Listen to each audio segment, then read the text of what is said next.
এদিকে যাদবপুরে প্রতিবাদের নামে তাণ্ডবের ঘটনার ৩৭ ঘন্টা পর অভিযোগ দায়ের করেছিল বিশ্ববিদ্যালয় কর্তৃপক্ষ। আর এবার তদন্ত কমিটি নিয়েও হোঁচট। যাদবপুরের তদন্ত কমিটির চেয়ারম্যান হওয়ার প্রস্তাব প্রত্যাখ্যান করেছেন শুভশঙ্কর সরকার।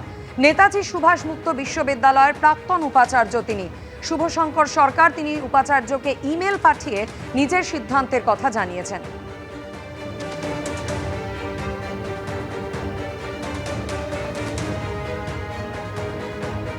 তদন্তটা করার ব্যাপারে যখন ওনার সাথে আমার কথা হচ্ছিল ফোনে 21 তারিখ, তখনও চিঠিটা আমায় পাঠাননি। আমি তখন একটাই আমার ব্যক্তিগত অসুবিধার কথা তো বলেইছি।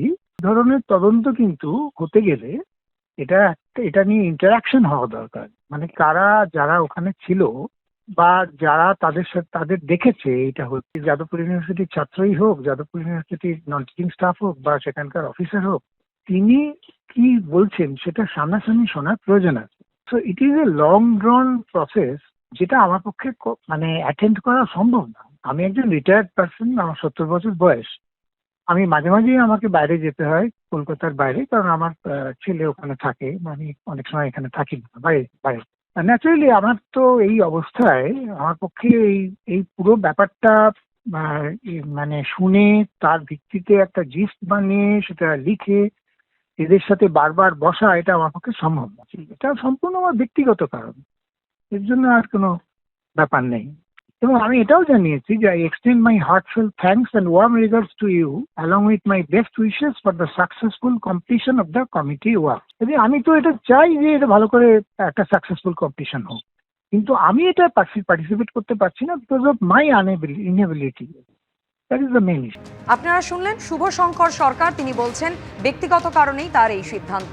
আর এই প্রসঙ্গে যাদবপুর বিশ্ববিদ্যালয়ের ভারপ্রাপ্ত রেজিস্ট্রার সেলিম বক্স মণ্ডলের প্রতিক্রিয়া দেখুন। যাদবপুর বিশ্ববিদ্যালয়ের তদন্ত তো শুরুতেই হোঁচট খেল, কারণ যিনি চেয়ারম্যান হওয়ার কথা ছিল, আপনারা যাকে চেয়ারম্যান করার কথা বলেছিলেন, তিনি আপনাদের প্রস্তাব প্রত্যাখ্যান করেছেন। এক্ষেত্রে কি হবে? নতুন করে অন্য চেয়ারম্যান কাউকে করার জন্য ভিসি স্যার নিশ্চয়ই প্রস্তাব দেবেন, এবং তারপরে নতুন নাম আসলে পরেই আমরা আবার সকলকে অতি দ্রুত আমরা সার্কুলেট করে জানিয়ে দেবো।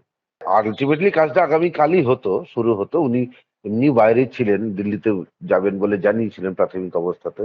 পরবর্তী ক্ষেত্রে উনি আর চাননি যখন কাজটা করতে, ফলে নতুন কোনো অভিজ্ঞ কাউকে রেখে নতুন করে আমরা কমিটিটা চেয়ার করানোর জন্য অনুরোধ করি।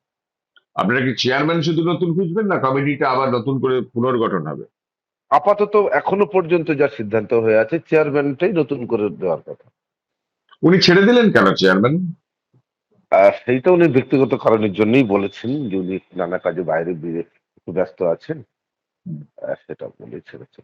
এবিপি আনন্দ, এগিয়ে থাকে, এগিয়ে রাখে।